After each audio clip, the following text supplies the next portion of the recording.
தமிழக கேரள எல்லையான போடிமெட்டு மலை சாலையில் திடீரென ஏற்பட்ட தட்பவெப்பநிலை மாறுபாடு காரணமாக மதிய வேளையிலும் கடும் பனிப்பூட்டம் நிலவுகிறது. இதுகுறித்தான கூடுதல் விவரங்களோடு இணைகிறார் நமது செய்தியாளர் விஜய்சங்கர். வணக்கம் விஜய்சங்கர். விவரம். ஜெயஸ்ரீ, தேனி மாவட்டம் போடிநாயக்கனூரிலிருந்து கேரளா மூணாறு செல்லும் தேசிய நெடுஞ்சாலையில் தமிழக கேரள எல்லை பகுதியில் அமைந்துள்ளது போடிமெட்டு மலைச்சாலை.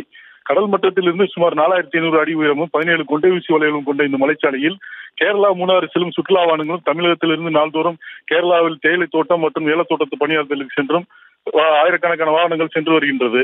கடந்த ஒரு வாரத்திற்கு மேலாக இப்பகுதியில் கடுமையான வெயில் கொளுத்தி வந்த நிலையில் கடுமையான வெயில் கொளுத்தி வந்தது. இந்நிலையில் இன்று காலை முதலே இப்பகுதியின் தட்பவெப்பநிலை முற்றிலும் மாறி பரவலாக இன்று காலை மழை பெய்துள்ளது. இந்நிலையில் அதனைத் தொடர்ந்து தொடர்ச்சியாக சாரல் மழை பெய்து வந்த நிலையில் கடுமையான பனிமூட்டமும் நிலவி வருகிறது. தற்போது வரை பனிமூட்டம் நிலவி வருவதால் அப்போடிமெட்டு மலைச்சாலை முழுவதும் இருள் சூழ்ந்து நிலவி வருகிறது.